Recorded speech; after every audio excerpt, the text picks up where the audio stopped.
Hello everybody and welcome to another video of Acadatube. Today we will be sharing a story about the Greek myth of Phaethon. It all started in a race between the son of Zeus and the son of Apollo. Zeus was a chief god, king of the mountain, and lord of the sky. Apollo was the lord of the sun. The son of Apollo, whose name was Phaethon, had won against the son of Zeus, Epiphus, causing the loser to become outraged. They then began arguing which of their fathers was better, which led to being how many times they visited their father. Epiphus exclaimed that he had been to his father's domain many times and was given tons of gifts. Phaethon, on the other hand, had never visited his father. He claimed he had, and that he rode the chariot, which was supposedly the sun in Greek mythology. But Epiphus doubted that Phaethon had ridden the chariot and wanted Phaethon to prove to him that he controlled the sun before. As to confirm it was Phaethon in the chariot, he would fly close to the village of Epiphus and circle around his roof to prove that it was Phaethon. So Phaethon set off on his journey to his father, but Phaethon was too determined, and he traveled day and night without stop, eventually being too hungry and tired to go on, and fell unconscious. Meanwhile, Apollo was sitting on his throne when one of his sun hawks flew in. They were known to tell Apollo all the gossip, and that night the bird said, "Apollo, I have seen your son." Apollo requested to bring the boy to him and treat him as a son of a god. The hawks used a soft glowing carpet at the throne and summoned 3 other sun hawks to help carry the rug. The birds arrived at Phaethon's unconscious body and picked him up with the carpet. But Phaethon woke up while he was being delivered to Apollo, and it was too dark to see the birds, and that is why we hear tales of flying carpets even to this day. Finally, the birds had reached the throne and gently put Phaethon down.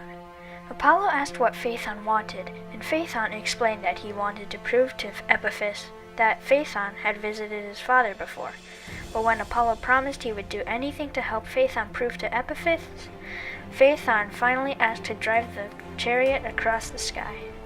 When Apollo heard, he was outraged. He thought that Phaethon wouldn't be strong enough to restrain the horses, and the horses would race away, scorching the earth to a cinder.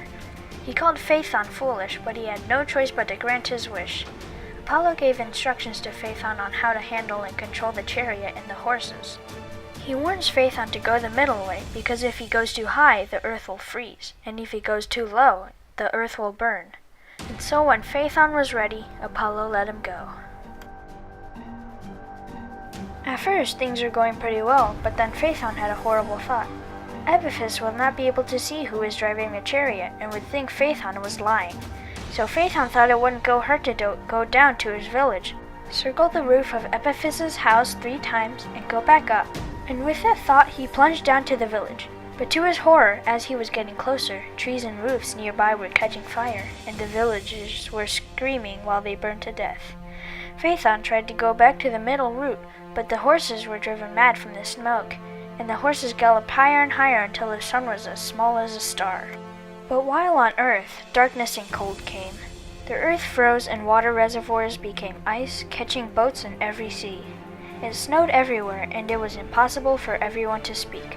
Breath froze as soon as it left the person's mouth. But Phaethon could still not hold his horses, and the horses continued going higher and higher until the air was too thin to breathe. The horses, maddened by feeble hands on the reins, dove back down towards Earth again. Now all the ice had melted, creating floods. Villagers were swept away, trees were uprooted, and whole forests torn away. The horses continued going lower, and the water began to steam. Large clouds of steam formed as the water boiled. Dead fish floated on the surface. After creating this damage, the horses finally went back to the middle road, but racing wildly. They circled the earth in a matter of minutes, and the sky was making day flash on and off. Meanwhile in Olympus, Zeus saw what was going on, and he struck Phaethon on the chariot with his lightning bolt, and his body fell. The horses, not knowing they were driverless, went back to the stables at the eastern edge of the sky. Phaethon's sisters grieved for the boy, and they couldn't stop weeping. So Apollo, unable to comfort them, had no choice but to turn them into poplar trees, where they would still stand on the shore of the river, weeping tears of amber sap. And as the Greeks believed, we can still see traces of Phaethon's ride. Mountains covered in ice caps, mountains rumbling, spitting out fire started in their bellies by the diving sun, floods and droughts. Anyways, I hope you enjoyed this video, and if you did, don't forget to subscribe, like, and comment down below your favorite myth. Thank you for watching, and don't forget to keep learning.